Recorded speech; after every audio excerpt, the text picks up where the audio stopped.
All right, before I get into this part two, I do want to clarify something. In the part one, I stated that like nobody with a real life wants to sit up here, do these videos all day, and they can be exhausting. Let me just clarify that they can be exhausting, and here's why. Number one, there's a lot of people just coming on here doing kingdom spouse messages and they're not hearing from God.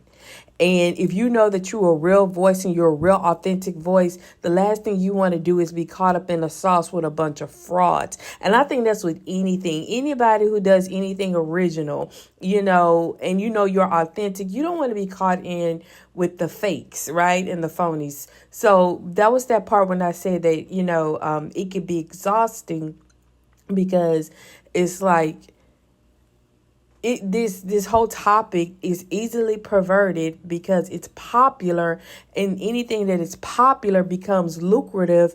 And now, like I said before, if you're authentic, you don't want to get lost in the sauce with the fakes, right? Because if you hear from God, and some of us, God makes us go through these things, and it's like, who want to go through something just to be lost in the sauce with the fakes, right? Or with the people who just doing this for money or whatever, right? So that's what makes it exhausting. Another thing that makes it exhausting is that I love how Uplift by TW she calls this out a lot.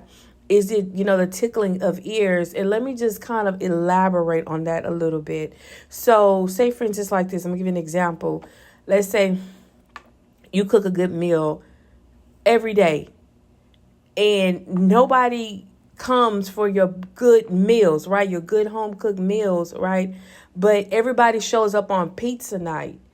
And it just makes it seem like your hard effort went in vain, when that was actually the heart of your meal. So let's just say that was a comparison of a real good prophetic word that had some real good meat that could have really changed a life. But that word went ignored because it's not kingdom spouse related. Right? So, and that brings, I'm telling you, for those of us who God really used, it brings a lot of frustration because there's some words that I know I've delivered, and I look at the views, I'm like, why nobody looked at that one? Like, that one could have really changed the whole life. But because it didn't have kingdom spouse or, little emojis in the title, nobody went for it. Right. And like I said, on our end, the ones who put it out is just kind of like, man, it could be really frustrating. But I also wanted to say this as well. When I said I don't want to, what I meant was it's not a hyperfixation. It's not something that, I wake up in the morning and this is what I'm thinking about. Or, just during out the day, this is what I'm thinking about. What I was saying was this. People have real lives. People have got to go wake up, get the kids ready, go to events, go to work, clock in, pay bills, do all this stuff, right? And, still, hear from the Lord. It's not that, it's not like a lack of desire to do this. That's not what I was saying. What I was saying is that it's not a hyperfixation to where this is all we do. Some of us have real lives, normal lives. And I think it's just human nature for anybody, a prophetic voice, or just anybody to address the naysayers. You get what I'm saying? And so that's what really that was for. It's just addressing the naysayers. Because believe it or not, I get it a lot. I get it a lot. I try to keep discord out of my comments. But for the most part, it's appreciation and love, and I'm so thankful for it. And let me just say this for the record. I absolutely love giving kingdom spouse messages because it validates, my journey, and I want to be able to share it with people. You get what I'm saying? And the things that I've learned along the way, like I said before, I absolutely love it. So that part right there, was just actually, addressing the naysayers, and also, just putting a line in the sand and for people to understand that not every title that has kingdom spouse prophetic message actually come from God. And in everything, before you seek a prophetic word, always look for wisdom. Always look for wisdom in everything, because the wisdom is going to carry you across, to the finish line or to the promised land. A prophetic word is more so a heads up. Oh, you feel me? And so definitely, look for the wisdom. But I want to say this. I absolutely love giving these words. Okay. And so forgive if that came across the wrong way. Please forgive. I absolutely love this. And also I appreciate every single one of you. This is not a burden. And as a matter of fact, I've been waiting for a long time to start telling my story. But just to reiterate, what I was saying is that it's not something that people just wake up in. It's a hyperfixation and what's going on. It was because I've gotten that several times. And it's just in my human nature. I just wanted to address the naysayers. But no, I absolutely love this. I love being a blessing to you guys. Can't wait to do it full time. Here's part 2. So what's up, you guys? Welcome back to my channel. This is Glory Talks with Amber J. So I'm coming to you guys with a part 2 to the message that I just made. And I just really wanted to expound on the part where I said he wasn't man enough. There was something that the Lord had given me. And also I seen the video with Tony Braxton. I just kind of wanted to expound on that really quick, because I know, as women, that's something that we seek from our men, right? And I know some of you may be like,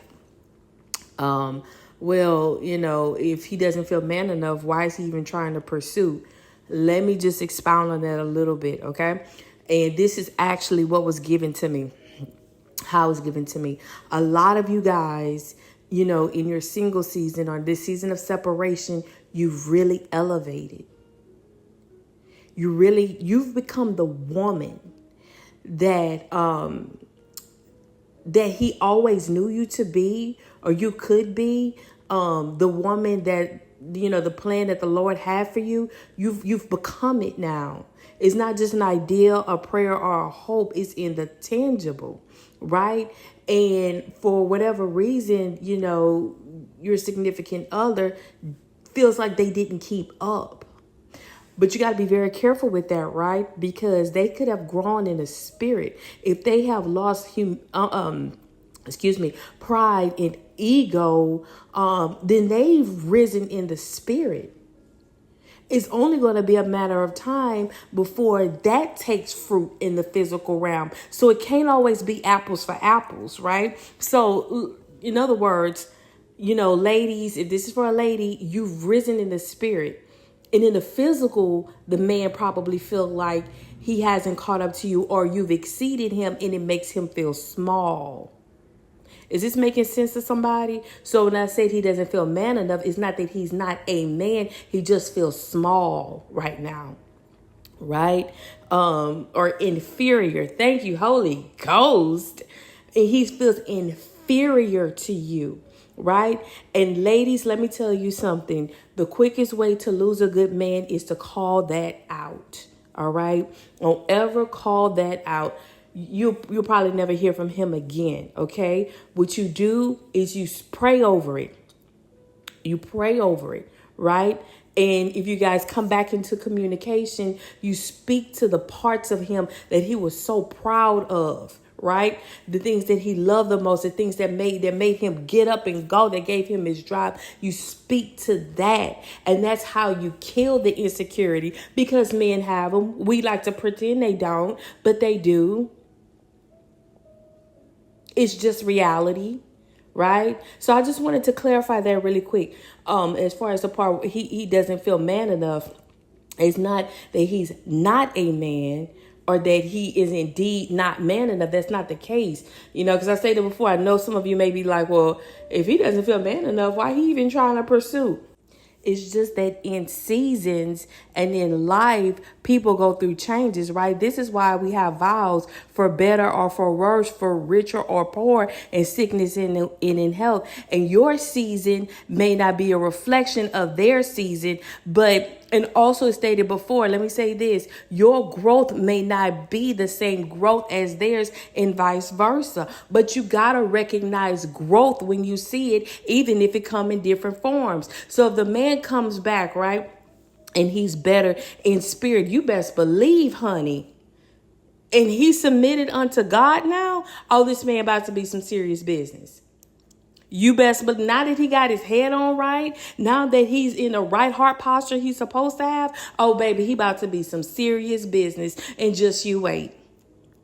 Just you wait, okay? So I really wanted to just expound on that really quick. You know, whoever this word is for, I just really wanted to really, really locate you, you know. And I'm thinking about that song, Superpowers by Daniel Caesar. And he says, you know, you're the main character now. Dang, hold on. Okay, so he says, lift your head to the sky. It's crazy to say this, but you're the greatest. Can't explain it. I know that you're the truth. They can't deny you. Yeah, they can't deny it's true. Remember Vegas, you came a long way, kid. That's the part I'm trying to get to. You came a long way, kid. And let me just say this. You're the main character now. You're the main character now. So that's the song that I was thinking of. It's called Superpower by Daniel Caesar. And that's just how they feel about you now. Like you came a long way, kid. You know, and they may feel like they didn't keep up in the physical. But right now, ladies, let me tell you something. Why would God withhold a good thing from his son? Y'all, baby, y'all better put y'all wisdom caps on. All right? Y'all better put y'all wisdom caps on, okay? A lot of women mess up at this point. A lot of women mess up at this part right here. But anyway, I love you guys with the love of Christ. I really just wanted to expound on this. I really wanted to expound on that part. You know, it's not that he's not a man. It's just how he views himself and how he's viewing you, okay? And how much you've come up.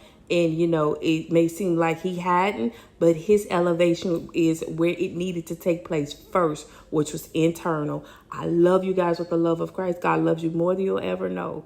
Salvation is more than just an end of life event. God can save you from anything if you let him. Y'all be blessed.